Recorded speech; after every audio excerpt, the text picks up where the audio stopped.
थोड़े समय के लिए अपने अपने स्थानों पर बैठ जाएंगे और परमेश्वर के नाम को हम धन्यवाद देते हैं कि बहुत अच्छा जो वचन है अभी हम लोगों ने पढ़ा है। ठीक है, बहुत सारी अच्छी बातें हैं जो परमेश्वर आज इस वचन के द्वारा हम सबों से बोलना चाहता है, या वो परमेश्वर इन सब चीजों को आपके और मेरे जीवन के अंदर बताना चाहता है।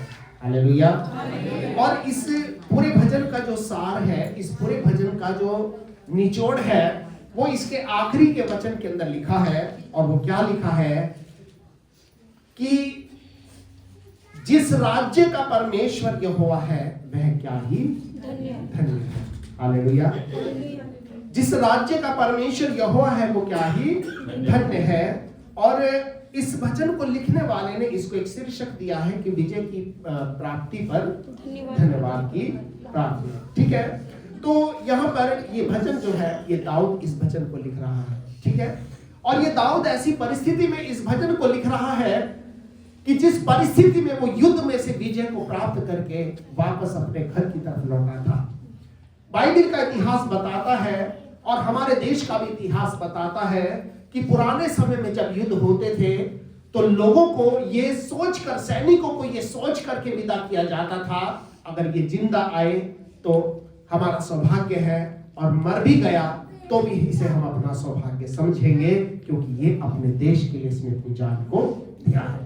ठीक है, लोगों को इस उम्मीद के साथ भेजते थे अपने घरों से, ये जिंदा आएगा तो आए, क्योंकि लड़ाई आमने सामने की होती थी। लड़ाई कैसी होती थी? आमने सामने की, क्योंकि तलवारें जो चलती थी वो आमने सामने चलती थी। किसकी गर्दन कब कट जाए, कौन कब मर जाए, किस मतलब कोई भी भरोसा नहीं था। हर एक इंसान जब अपने घर से निकलता था वो परमेश्वर पर भरोसा रख करके निकलता था कि प्रभु मैं अपने जीवन को तेरे हाथ में देता हूँ। हालेलुया। और इसीलिए तो प्रभु ने कहा है, और बाइबल में ऐसा लिखा है कि दाऊद ने अपने जीवन के अंदर जितनी भी लड़ाइयां लड़ी हैं, जितने भी युद्ध लड़े हैं, उसमें से एक भी युद्ध कभी दाऊद हारा नहीं है, क्योंकि वो परमेश्वर को पहला स्थान देता था। हालेलुया। और बाइबल में ये पहला राजा है जिसका इतिहास इस बात को बताता है, अपने जीवन में हजारों से युद्ध लड़े लेकिन एक भी युद्ध कोई कभी भी नहीं हारा, क्योंकि परमेश्वर इसके साथ था। और इसको मालूम था परमेश्वर मेरे साथ है, तभी तो ये कहता है भजन संहिता 23 में कि यहोवा मेरा चरवाहा है, मुझे कुछ घटी नहीं हो। हालेलुया। और इंग्लिश बाइबल जो है उसमें लिखा है the lord is my shepherd I shall not want, यानी कि प्रभु मेरा चरवाहा है इसलिए मुझे कुछ भी नहीं चाहिए, क्योंकि प्रभु मुझे मिल गया है। हालेलुया। और इसीलिए यहाँ प्रभु का जो वचन है, जब इस भजन को हम लोग पढ़ते हैं तो इस भजन को पढ़ने से हमें पता चलता है कि परमेश्वर इस दुनिया में हमें युद्ध के लिए क्या करता है? तैयार करता है। ठीक है, पहले और दूसरे वचन को जब हम पढ़ेंगे तो इसमें हम पढ़ते हैं कि धन्य है यहोवा जो मेरी चट्टान है, वह मेरे हाथों को लड़ने और युद्ध करने के लिए तैयार करता है। वह मेरे लिए करुणा निधान और गढ़, ऊंचा स्थान और छुड़ाने वाला है। वो मेरी ढाल और शरण स्थान है, जो मेरी प्रजा को मेरे वश में कर देता है। हालेलुया। तो इस दुनिया में जब हम रहते हैं तो हमारा झगड़ा किससे होता है? हमारा झगड़ा किससे होता है? अनजान से कभी नहीं होता, ध्यान रखना, क्योंकि उससे तो कोई मतलब है ही नहीं। हमारा जो झगड़ा होता है अपने लोगों से होता है। समझ रहे हो? आप ऐसे नहीं बाजार में कोई भी चल रहा उसे पकड़ के झगड़ा करने लगे, ऐसा नहीं है। क्योंकि झगड़ा जिससे होता है वो दो तरह की चीजें होती हैं। कुछ हमारे ऐसे शत्रु होते हैं जो दिखाई देते हैं, पर कुछ ऐसे शत्रु होते हैं जो दिखाई, कुछ विजिबल होते हैं उनसे आप लड़ सकते, कुछ इनविजिबल होते हैं जो दिखाई नहीं दे रहे हैं पर वो हमारी बहुत बड़ा नुकसान हमारे जीवन में किए जा रहे हैं। हालेलुया। कई बार जब दुनिया में हम लोग देखते हैं कि परमेश्वर के लोगों के खिलाफ हमेशा एक शक्ति हो रहती है, और वो शक्ति किसकी है? शैतान की शक्ति है। इसलिए बाइबल कहती है जागते रहो, चौकस रहो, क्योंकि तुम्हारा विरोधी शैतान फाड़ने वाले सिंह के समान इस खोज में रहता है कि वो किसको फाड़ खाए। हालेलुया। फाड़ने वाले किसके समान? शेर के समान। और शेर जब हमला करता है तो कैसे करता है? धोखे से करता है। आप सोच के कुछ जा रहे हो और हो कुछ गया है, मतलब जो हम सोचते भी नहीं वैसा हमारे साथ हो जाता है। और इसीलिए तो परमेश्वर का जो वचन है वो इस बात को कहता है, दाऊद इस बात को एक भजन में कहता है, एक वर मैंने यहोवा से मांगा है और उसी के यत्न में लगा रहूंगा कि मैं जीवन भर यहोवा के भवन में रहने पाऊं, उसकी मनोहरता पर दृष्टि किया करूं और उसके मंदिर में मैं ध्यान किया करूं। हालेलुया। और वो क्यों किया करे? क्योंकि वो कहता है कि वो तो मुझे अपने मंडप में क्या कर लेगा, छिपा लेगा और गुप्त स्थान में मुझे संभालेगा। हालेलुया। और इसीलिए तो जब हम प्रार्थना करते हैं तो हम अपने दरवाजों को बंद कर देते हैं ताकि प्रभु रहे और हम रहे और बीच में सुनने वाला कोई भी। हालेलुया। और इसीलिए यहाँ प्रभु का जो वचन है वो हमें ये बताता है कि परमेश्वर ही है जो हमारे हाथों को लड़ने और युद्ध करने के लिए क्या करता है। इसलिए तो हम हाथों को क्या करते हैं, ऊपर की तरफ उठाते हैं। और हाथों को ऊपर क्यों उठाते हैं, उसके दो रीजन होते हैं। ठीक है, हाथ ऊपर क्यों उठाते हैं? आपको पता होगा, जब भी पुरानी फिल्मों में आपने देखा होगा कि जब भी कोई रिवॉल्वर लेके आता था, हैंड्स अप। हैंड्स अप का मतलब कि भाई मेरे पास मौत है और अपने आप को क्या कर दे, मेरे हवाले कर दे। ठीक है, मेरे हवाले कर दे, नहीं तो तेरी जान को खतरा है। लेकिन यहां पर हमारी जान को खतरा नहीं है, हमारे लिए एक अनंत जीवन है जिसके लिए हम अपने आप को प्रभु के क्या करते हैं, समर्पित करते हैं। हालेलुया। जो मेरे हाथों को क्या करता है, युद्ध करने के लिए क्या करता है, तैयार करता है। हालेलुया। और ध्यान रखना, आप कितना भी सोच लो, कितना भी ताकत लगा लो, जब तक प्रभु की मर्जी नहीं होगी आप दुआ भी अपने घर में कर नहीं सकते। क्योंकि शुरू करोगे अचानक कोई आ जाएगा, शुरू करोगे अचानक ही आपका दिमाग कहीं और चले जाएगा, शुरू करोगे तो अचानक ही आपको नींद आने लगेगी जो कभी नहीं आती। हालेलुया। इसलिए प्रभु का वचन कहता है कि वो मेरे लिए करुणा निधान और गढ़ और ऊंचा स्थान और छुड़ाने वालों में मेरी ढाल और मेरा शरण स्थान, जो मेरी प्रजा को मेरे वश में। प्रजा कौन है? जो हमारे आसपास के लोग हैं। प्रजा कौन है? जो हमारे लोग हैं। प्रजा दूसरे के लोगों की हम प्रजा नहीं कह सकते। प्रजा वो है जो आपके आसपास रहते हैं, और जब वो आपके वश में हो जाते हैं तो फिर, जब आपके वश में होने का मतलब आपके कहने में हो जाते हैं, तो फिर आपको किसी चीज की टेंशन होती है? नहीं होती। और टेंशन कब होती है? जब इसको बोलने पूरब को, वो जा रहा पश्चिम को, उसे बोलने वो ये कर, वो कर रहा वो कर, यानी कि आपकी कोई सुन भी तो क्या होता है, फिर टेंशन होती है। और ऐसा क्यों होता है? क्योंकि शैतान आज घर में यही चाहता है कि जो हम कहें हमारे लोग उसको ना करें। क्योंकि हर आदमी के मन में एक बात चलती है और वो ये सोचता है कि जो मैं सोच रहा हूं वो अच्छा है, जो ये सामने वाला सोच रहा है ये बेकार है। हर आदमी अपने आप को क्या बहुत ही समझदार समझता है, लेकिन बाइबल में लिखा है तो अपनी समझ का सहारा ना लेना, वरन संपूर्ण मन से यहोवा पर भरोसा रखना और वो तेरे लिए सीधा मार्ग। हालेलुया। तो जब आपके पास में एक समय आता है, आपको निर्णय लेना होता है, तो आपको अपने आप पे भरोसा रखना बंद करना पड़ेगा। क्यों? परमेश्वर के ऊपर हमें भरोसा रखना क्या करना पड़ेगा, शुरू करना पड़ेगा। ठीक है, ये बहुत सारी अच्छी बातें हैं जो इस वचन के अंदर लिखी हैं। तो परमेश्वर के वचन के अंदर ऐसा लिखा है, जब इस पूरे भजन को आप पढ़ेंगे तो पढ़ने से आपको पता चलेगा कि दाऊद इस भजन के अनुसार एक बड़ी मुसीबत में से निकलकर बाहर आया है। हालेलुया। और वो अपने आप को प्रभु के सामने रखकर उसके नाम को धन्यवाद दे रहा है। और परमेश्वर को भी मालूम है इंसान इतना खुदगर्ज है, इतना स्वार्थी है, जब तक ये मुसीबत में नहीं जाएगा तब तक ये अच्छे दिनों को याद नहीं करेगा। और इसलिए प्रभु कई बार हमारे जीवन को जंगल के सफर में से होकर के गुजरने देता है, ताकि जब कनान आए तो हम कह सके कि प्रभु जो मैंने सोचा भी नहीं था तूने लेके वो सब कुछ कर दिया है। हालेलुया। तो इस्राएलियों को निकालकर परमेश्वर मिस्र से एकदम कनान में नहीं ले गया था। कहां लाया था? जंगल के सफर में, जहां 40 साल तक वो उनको क्या करता रहा, तैयार करता रहा, परखता रहा, और वो जानता रहा कि क्या ये मेरी सेवा कर पाएंगे या नहीं। इसलिए आप इस बात को ध्यान रखें कि हमें अपने परमेश्वर के प्रति वफादार होना है, क्योंकि अगर हम विश्वास योग्य होंगे तो वो भी हमारे प्रति विश्वास योग्य बना रहेगा। हालेलुया। और इसलिए यहाँ पर जब हम लोग परमेश्वर की आशीष को अपने जीवन परिवार में देखते हैं तो 12 वचन से और 15 वचन तक लिखा है कि इस दशा में जो राज्य हो वो क्या ही धन्य होगा, जिस राज्य का परमेश्वर यहोवा है वह क्या ही धन्य है। हालेलुया। और परमेश्वर के राज्य में क्या होगा, क्या होगा?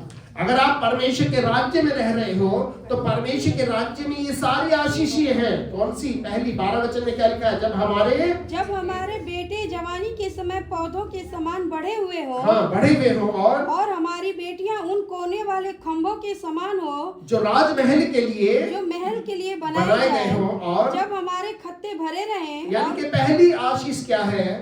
हमारे बच्चों से हमारी संतुष्टि, हमारे बच्चों से हमारी संतुष्टि की। हमारे बच्चे जो हैं आज ठीक है, कमा रहे हैं, खा रहे हैं, सब अच्छा चल रहा है। दूसरी संतुष्टि किस बात से है? जब हमारे खत्ते भरे रहे। खत्ते क्या होते हैं? Store houses. पुराने समय में मतलब के बैंक नहीं होते थे, तो मनुष्य के पास जो धन होता था वो गेहूं के रूप में होता था, भूमि के रूप में होता था, जानवरों के रूप में होता था। और पहले जमाने में बार्टिंग चलती थी। मैंने आपको बताया बार्टिंग एक ऐसी चीज होती है कि आपको अगर बाजार से सब्जी लानी हो, आप थोड़ा सा गेहूं लेकर के जाओ, उसको 2 गांव में और सब्जी लेकर के आ जाओ। क्योंकि वही क्या होता था? अन्न धन होता था, भूमि धन होता था, पशु धन होता था, बहुत सारी चीजें। आज सिर्फ एक धन है, वो क्या है? पैसा है। ठीक है, आज सारे धन खत्म हो गए क्योंकि पैसा ही एक क्या हो गया? धन बन गया है। और इसलिए प्रभु का वचन कहता है जब हमारे खत्ते भरे रहे, हमारे जो बैंक के जो बैलेंस है वो क्या रहे? पूरा भरा रहे। और लिखा है क्या होगा? पहली आशीष फैमिली की आशीष, दूसरी आशीष हमारे पैसों की आशीष, और आगे क्या लिखा है? और उनमें भांति भांति का अन्न रखा जाए। और उनमें भांति भांति का अन्न रखा जाए, यानी कि हमारी किचन में क्या रखा जाता है? दाल, चावल, राशन, पूरा का पूरा भांति भांति का अन्न, चने या मतलब जो भी कुछ होता है राशन के अंदर, ठीक है, भांति भांति का अन्न रखा जाए। और हमारी भेड़ बकरियां हमारे मैदानों में हजारों हजार बच्चे। इसका मतलब हमारे पशु भी क्या हो? आशीषित हो। यानी कि परमेश्वर की जो आशीष है सबसे पहले हमारे परिवार में, दूसरी बात हमारे पैसे में, और तीसरी बात कहाँ आएगी? हमारे किचन के राशन में। क्योंकि बाइबल में लिखा है धन्य हो तेरी कटोती, ठीक है, जिसमें हम राशन रखते हैं। ठीक है, और आगे क्या लिखा है कि और हजार हजार बच्चे जने। ये तीसरी आशीष हमारे पशुओं पर है। और चौथी आशीष जो है वो हमारे उन साधनों पर है जो दुनिया में से आशीषों को लेकर, पैसे को लेकर, बरकतों को लेकर हमारे घर में पहुंच रहे हैं। वो क्या है? पुराने जमाने में क्या होते थे? फसल को लेकर घर में कौन आता था? बैल आते थे। आज वो बैल दुनिया में नहीं है, पर उसकी जगह कुछ और साधन है हमारे पास। हमारे पास अलग अलग तरीके हैं पैसे को अर्न करने के। ये सबकी टैलेंट पे डिपेंड करता है कि आप क्या जॉब करते हो, क्या बिजनेस करते हो। और आगे लिखा है जब हमारे बैल खूब लदे हुए हो और हमें, जब हमें न विघ्न हो, हाँ, न हमारा कहीं जाना हो। विघ्न का मतलब क्या होता है? रुकावट। कई बार जो दूसरे धर्म के लोग होते हैं वो सब क्या कहते हैं? यार अच्छे से काम से जा, तूने पहले छींक दिया है ना, तूने पहले क्या कर दिया? छींक दिया जी। बाहर निकला ही था बिल्ली ने रास्ता। मतलब लोगों के मन में ये है कि आज मेरा काम नहीं होगा क्योंकि आज मेरे साथ अपशकुन। ठीक है, विघ्न का मतलब रुकावट आ जाना। विघ्न का मतलब क्या होता है? किसी काम का रुक जाना। और क्या लिखा है?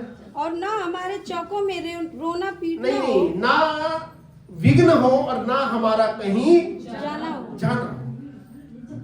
ध्यान रखना, आप अपने घर को छोड़ करके जाना ये आशीष नहीं है, पर लोगों का अपने घर को छोड़कर आना, आपके पास आना, ये आपके लिए बड़ी आशीष है।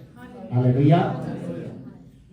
आपका अपने घर को छोड़कर लोगों के दरवाजे पे जाना यह आशीष नहीं है, पर लोगों को अपने घरों को छोड़कर आपके घर पे आना यह आपके लिए क्या है?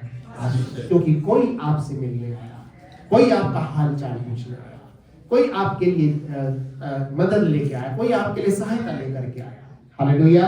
और इसलिए लिखा है हमारे बैल खूब लदे हो, हमें विघ्न ना हो और ना हमारा कहीं जाना, और ना हमारे चौकों में क्या हो? रोना और रोना पीटना कब होता है? जब घर में मुसीबत आती है। ठीक है, ठीक। आगे क्या लिखा है?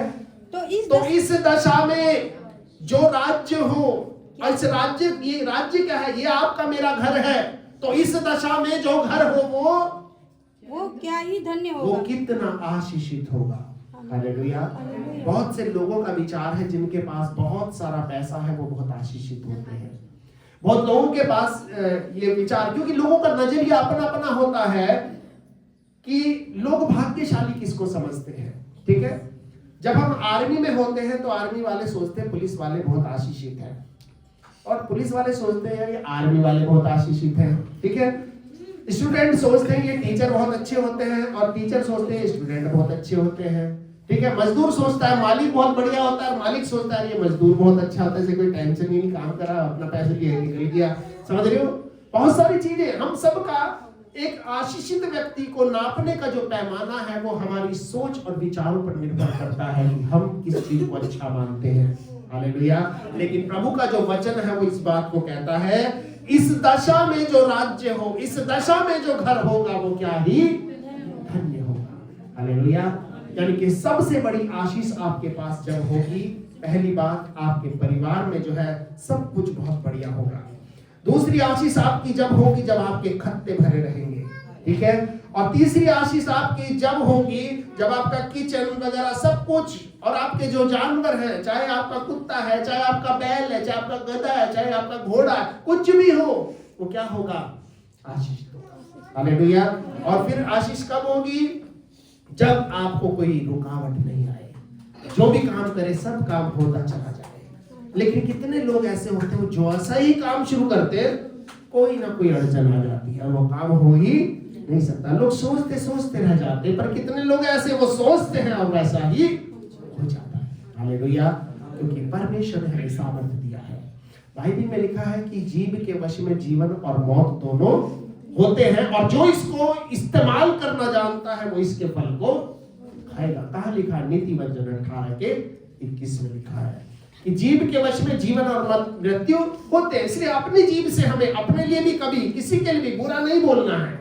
हम कई बार सोचते हैं भैया इसका तो कुछ नहीं हो सकता, ये तो वैसा है, ये तो नलायक है, ये तो वो है ना। कई बार हम अपने आप को कह लेंगे नहीं हमारा तो नहीं होता, हम ये कर ही नहीं सकते। लेकिन नहीं, ध्यान रखना, अगर आप प्रभु के साथ हो आप सब कुछ कर सकते हो। हालेलुया। क्योंकि पौलुस कहता है कि मैं उसमें जो मुझे सामर्थ्य देता है सब कुछ कर सकता हूँ। I can do all things through him who strengthens me।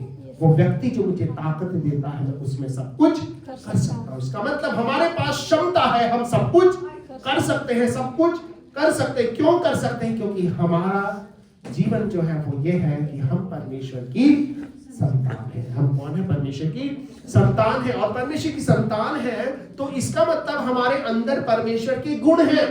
ठीक है, हमारे अंदर क्या है? परमेश्वर के गुण है। आपको मालूम है जब एक कुत्ते का बच्चा होता है तो उसके अंदर कैसे गुण होते हैं?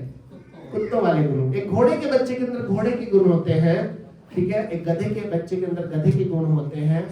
जो जिसका बच्चा होता है वैसे गुण होते हैं। हम परमेश्वर के बच्चे हैं तो हमारे अंदर परमेश्वर के गुण होते हैं। हालेलुया।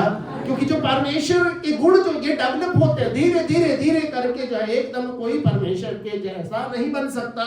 लेकिन ध्यान रखना, हम उसके स्वरूप में, उसके स्वभाव में अंश अंश करके क्या है? बदलते जाते हैं। हालेलुया। और इसलिए ये परमेश्वर का वचन हमें बताता है कि परमेश्वर का जो राज्य है, अगर ये हमारे जीवन में आ चुका है तो परमेश्वर वास्तव में हमारे जीवन को क्या देगा? आशीष देगा। इसलिए हमें हमेशा अपने परमेश्वर को अपने जीवन के अंदर सबसे पहला स्थान देना है। हालेलुया। हर काम में पहला स्थान देना है। जैसे उसका वचन कहता है तो उसको स्मरण करके अपने सारे काम करना। ठीक है, ये नहीं कहा बस एक काम में स्मरण कर ले, या जब कुछ भाई कोई बढ़िया सा फंक्शन होगा तब स्मरण कर लेना है ना, संडे को जाओ तो नहीं। सब काम में आप सुबह तो अगर सो करके उठते हो तो भी आपको उसको क्या करना है? धन्यवाद कर देना है। क्योंकि उसी दिन कुछ लोग ऐसे भी होते हैं जो सोते रह जाते हैं, उठते भी नहीं।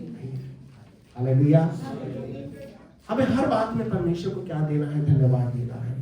और परमेश्वर को अगर हम धन्यवाद देंगे तो परमेश्वर हमारे जीवन को अपनी बरकतों से भरेगा, अपनी आशीषों से भरेगा, और अपनी बरकतों को हमारे जीवन में देकर हमें धन्य व्यक्ति बनाएगा। तो परमेश्वर इस वचन के द्वारा हम सबको आशीष दे। आइए अभी हमारे पास समय होगा, हम सब लोग थोड़े समय के लिए अपने अपने स्थानों पर खड़े हो जाएंगे।